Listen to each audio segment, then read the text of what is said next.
7.5 விழுக்காடு ஒதுக்கீடு இல்லை என்றால் அரசு பள்ளி மாணவர்கள் மருத்துவராவது கேள்விக்குறியே என்றும் அவர் குறிப்பிட்டார். அரசு பள்ளிக்கூடத்தில் 652 பேர் சேர்ந்துட்டான்னு சொல்றாரு மாண்புமிகு மேதகு ஆளுநர் அவர்கள். அது எதனால சேர்ந்தாங்க? 7.5ங்கிற அந்த இடஒதுக்கீடு கிடைச்சதுனால தான் சேர்ந்தாங்களே தவிர நீட்டால சேர முடியல. இந்த ஆதங்கம் பெற்றோர்களுக்கு இருக்கு. ஏற்றமிகு 7 திட்டங்கள் கீழ் அறிமுகப்படுத்தப்பட்ட ஊட்டச்சத்தை உறுதி செய் திட்டத்தின் மூலம் பயன்பெற்ற குழந்தைகளின் பெற்றோர்களிடம் தலைமைச் செயலகத்தில் வைத்து தமிழக முதல்வர் மு.க.ஸ்டாலின் உடல்நலம் குறித்து விசாரித்தார்.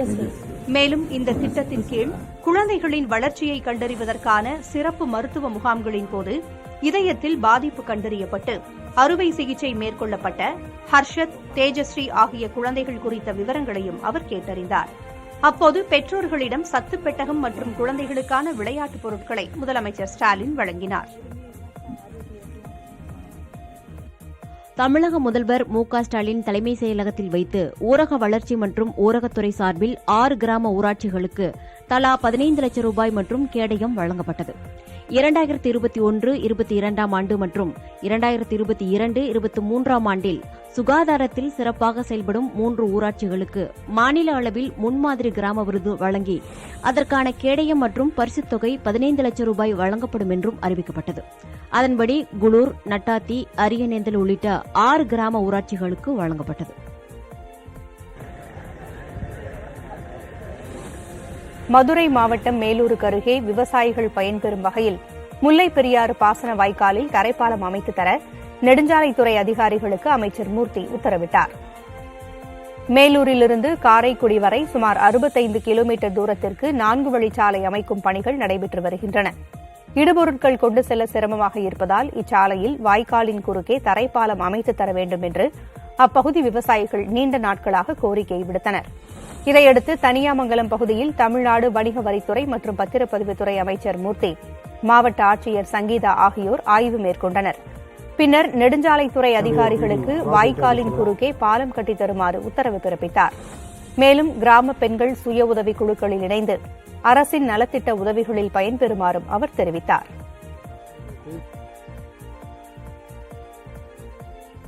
என்னுடைய பிடி ப்ராஜெக்ட் ஆஃபீஸரை சொல்லி அது அவங்களுக்கும் கட்டட சாலைக்கும் இடையூறு இல்லாமல் அதே நேரத்தில் விவசாய பெருமக்களுக்கும் போக்குவரத்துக்கு வசதியாக நீங்கள் செய்து தர வேண்டும் என்று கேட்டிருக்கோம்.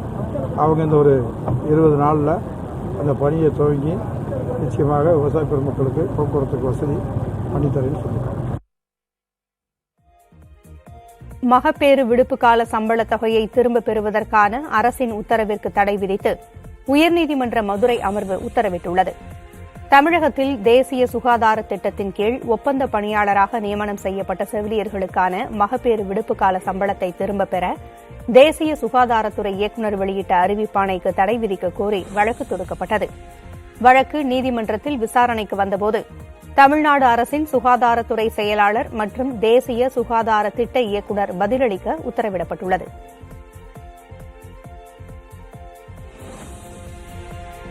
அமலாக்கத்துறை காவல் முடிவடைந்த நிலையில் அமைச்சர் செந்தில் பாலாஜி சென்னை முதன்மை அமர்வு நீதிமன்றத்தில் ஆஜர்படுத்தப்பட்டார். அவரது நீதிமன்ற காவலை வரும் 25ஆம் நாள் வரை நீட்டித்து உத்தரவிட்டார். இதையடுத்து அமைச்சர் செந்தில் பாலாஜி புழல் சிறையில் அடைக்கப்பட்டார். இதனிடையே செந்தில் பாலாஜிக்கு பிணை கோரி ஆகஸ்ட் 16ஆம் நாளுக்கு பிறகு மனு தாக்கல் செய்யப்படும் என்று அவரது தரப்பு வழக்கறிஞர் தெரிவித்தார்.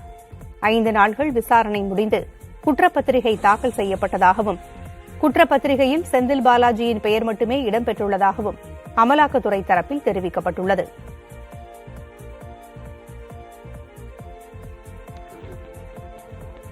சென்னையில் சாலையில் சுற்றித் திரியும் மாடுகளை பிடிக்கும் பணிகளை ஆய்வு செய்ய சென்ற சென்னை மாநகராட்சி ஆணையரிடம் மாட்டின் உரிமையாளர்கள் வாக்குவாதத்தில் ஈடுபட்டனர்.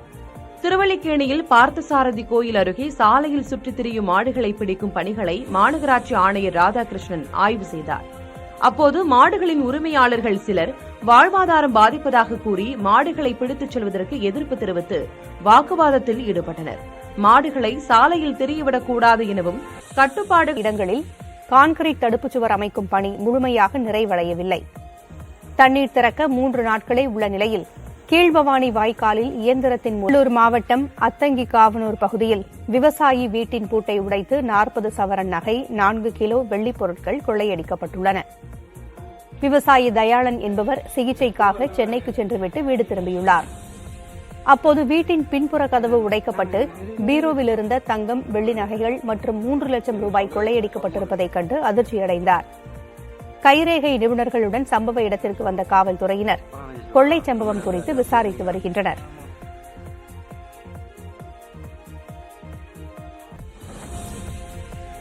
ராஜஸ்தானின் பொக்ரான் பகுதியில் இந்திய ராணுவத்தினர் போர் பயிற்சிகளில் ஈடுபட்டனர்.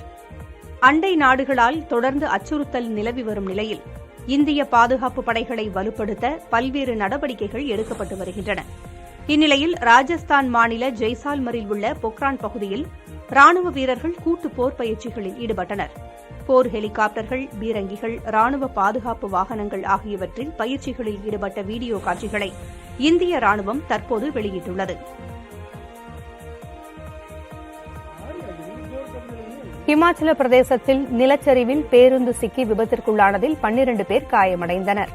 மாநிலத்தில் அவ்வப்போது பெய்து வரும் மழையால் பல இடங்களில் நிலச்சரிவுகள் ஏற்பட்டுள்ளன. இந்நிலையில் சுந்தர் நகரிலிருந்து சிம்லாவிற்கு பயணிகளுடன் சென்ற பேருந்து ஒன்று மண்டி பகுதியில் நிலச்சரிவில் சிக்கி விபத்திற்குள்ளானது. இதில் 12 பேர் காயமடைந்தனர்.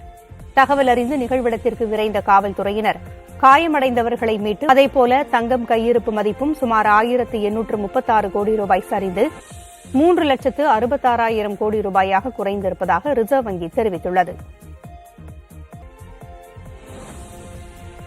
அமெரிக்காவின் மினியாபோலிஸ் நகரில் ஆலங்கட்டி மழை பெய்தது. மினியாபோலிஸ் மற்றும் அதனை சுற்றியிருக்கும் பகுதிகளில் கடந்த சில நாட்களாகவே தொடர்ந்து மழை பெய்து வருகிறது. இதனால் பொதுமக்களின் இயல்பு வாழ்க்கை பாதிக்கப்பட்டிருக்கும் நிலையில் பல பகுதிகளில் ஆலங்கட்டி மழை பெய்தது.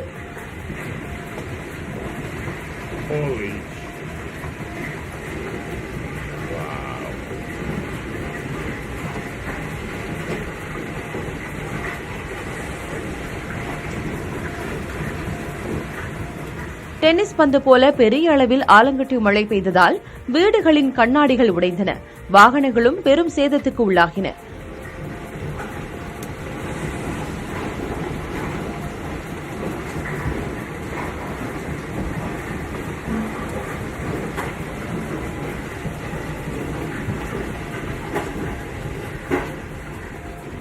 குடியிருப்பு பகுதியில் ஆலங்கட்டி மழை பெய்த வீடியோ காட்சிகள் தற்போது வெளியாகியுள்ளன.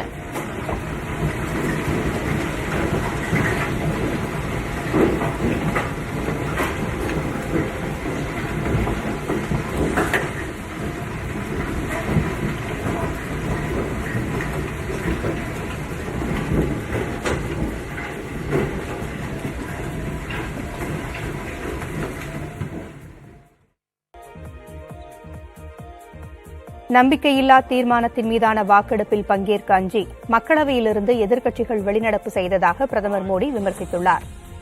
மேற்கு வங்கத்தைச் சேர்ந்த பாஜக நிர்வாகிகளுடன் பிரதமர் நரேந்திர மோடி காணொலி வாயிலாக கலந்துரையாடினார். அப்போது நாடாளுமன்றத்தில் நடைபெற்ற நம்பிக்கையில்லா தீர்மானத்தின் மீதான விவாதம் குறித்தும் அந்த தீர்மானம் தோல்வியடைந்தது குறித்தும் அவர் குறிப்பிட்டு பேசினார். இதில் பேசிய அவர், நம்பிக்கையில்லா தீர்மானத்தின் மீதான விவாதம் நடைபெற்றுக் கொண்டிருந்தபோது அவையில் இருந்து வெளிநடப்பு செய்த எதிர்க்கட்சிகள் அதற்கு பல்வேறு காரணங்களை கூறி வருவதாக குறிப்பிட்டார். நம்பிக்கையில்லா தீர்மானத்தின் மீதான வாக்கெடுப்பில் பங்கேற்க அஞ்சியே எதிர்க்கட்சி உறுப்பினர்கள் வெளிநடப்பு செய்ததாக பிரதமர் மோடி விமர்சித்துள்ளார். மணிப்பூர் விவகாரத்தை வைத்து அம்மாநில மக்களை தரம் தாழ்த்தி பேசி வருவதாக விமர்சித்துள்ள பிரதமர் மோடி, மணிப்பூர் விவகாரம் குறித்து முறையான விவாதம் நடத்த அரசு தயாராக இருந்தும் அதை எதிர்க்கட்சிகள் ஏற்க மறுத்து வந்ததாக விமர்சனம் தெரிவித்துள்ளார்.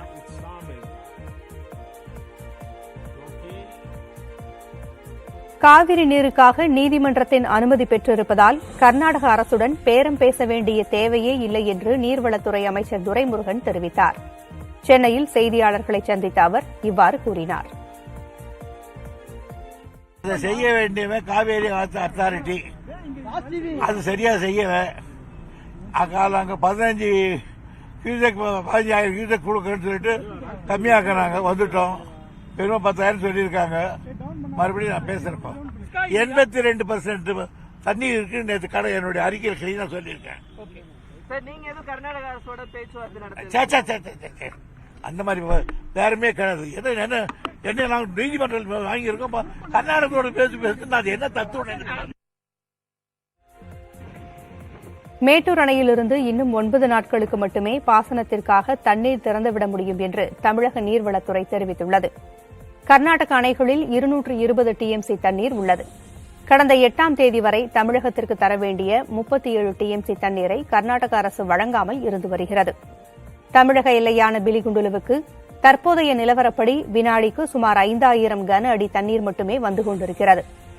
மேட்டூர் அணையின் நீர்மட்டம் குறைந்து வரும் நிலையில் இன்னும் 9 நாட்களுக்கு மட்டுமே அணையில் இருந்து பாசனத்திற்கு தண்ணீரை திறந்துவிட முடியும் என்று தமிழக நீர்வளத்துறை தெரிவித்துள்ளது. இந்நிலையில் மேட்டூர் அணைக்கான நீர்வரத்து வினாடிக்கு 5140 கன அடியாக உள்ளது. இதையடுத்து அணையில் இருந்து வெளியேற்றப்படும் நீரின் அளவும் வினாடிக்கு 6000 கன அடியாக குறைக்கப்பட்டுள்ளது. அணையின் நீர்மட்டமும் 55.54 அடியாக குறைந்துள்ளது. நீர் இருப்பு 21.47 டிஎம்சியாக உள்ளது.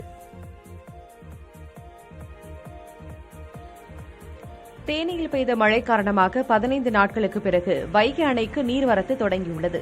அணையின் நீர்பிடிப்பு பகுதிகளில் பெய்த மழை காரணமாக கொட்டக்குடி, அம்பாசமுத்திரம் ஆறுகளில் நீர்வரத்து அதிகரித்துள்ளது. இதனால் வைகை அணைக்கு நீர்வரத்து தற்போது வினாடிக்கு 123 கன அடியாக உயர்ந்துள்ளது. அணையின் நீர்மட்டம் 48 அடியாக உள்ள நிலையில் அணையிலிருந்து குடிநீருக்காக வினாடிக்கு 69 கன அடி நீர் திறக்கப்படுகிறது. ஆந்திரா மற்றும் கர்நாடக மாநிலங்களிலிருந்து தக்காளி வரத்து அதிகரித்திருப்பதால் சென்னை கோயம்பேட்டு சந்தையில் தக்காளி கிலோ 50 ரூபாயாக விற்கப்படுகிறது. சென்னை கோயம்பேட்டு சந்தைக்கு ஆந்திரா, கர்நாடக மாநிலங்களிலிருந்து அதிக அளவில் தக்காளி கொண்டுவரப்படுகிறது. நாள் ஒன்றுக்கு 70 முதல் 80 லாரிகளில் தக்காளி கொண்டுவரப்பட்ட நிலையில் வரத்து வெகுவாக குறைந்தது.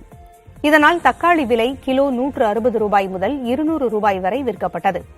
இந்நிலையில் அண்டை மாநிலங்களிலிருந்து தக்காளி வரத்து அதிகரித்துள்ளது. தரத்தை பொறுத்து தக்காளி கிலோ 50 ரூபாய் முதல் 60 ரூபாய் வரை விற்கப்படுகிறது.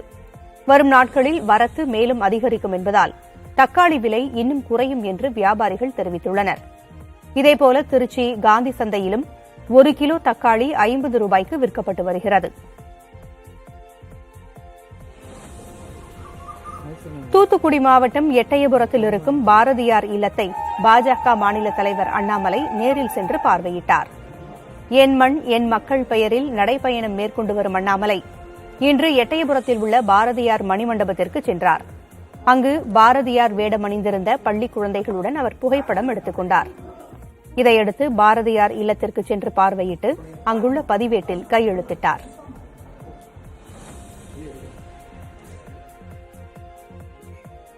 கோவை மாநகராட்சிக்கு உட்பட்ட பகுதிகளில் சாலைகளில் மாடுகளை தெரியவிட்ட உரிமையாளர்களுக்கு 4,70,000 ரூபாய் அபராதம் விதிக்கப்பட்டுள்ளது.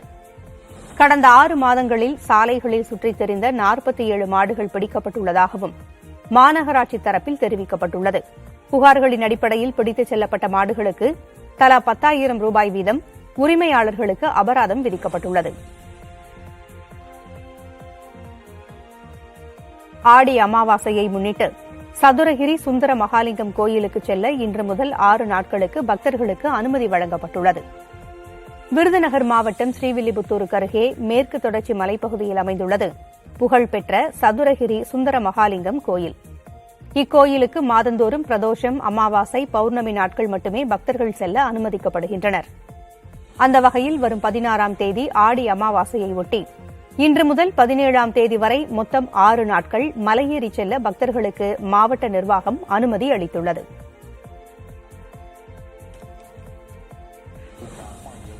சென்னை கொளத்தூரில் நடைபெற்ற போதைப் பொருள் விழிப்புணர்வு நிகழ்ச்சியில் நடிகர் தாமுவின் பேச்சை கேட்டு காவலர் ஒருவர் தேம்பி தேம்பி அழுதது காண்போரை நிகழ்ச்சியில் ஆழ்த்தியது. நீங்க அம்மானு கூப்பிட்டு ரொம்ப நாளாச்சடா கண்ணு உங்க அம்மாவை. அம்மா முகத்தை கூட பாக்குறது இல்லையா ராஜா? இன்னைக்கு காலையில கூட சண்டை போட்டு தாண்டா வந்தீங்க. கொளத்தூரில் போதை ஒழியட்டும் பாதை ஒளிரட்டும் என்ற தலைப்பில் ஐசிஎஃப் அம்பேத்கர் மன்றத்தில் நிகழ்ச்சி நடைபெற்றது. நிகழ்ச்சியில் பங்கேற்ற நடிகர் தாமு போதைப் பொருளினால் ஏற்படும் தீமைகள் குறித்தும் அதனை தடுக்கும் வழிமுறைகள் குறித்தும் மிமிக்ரி மூலம் விவரித்தார். இந்த நிகழ்ச்சியில் 1200 மாணவர்களுடன் ஆசிரியர்களும் கலந்து கொண்டனர்.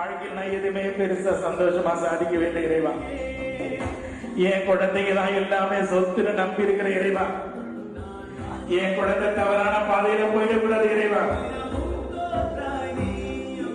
அம்மானு கூப்பிட்டு எத்தனை நாள் ஆச்சுன்னு பாருங்க.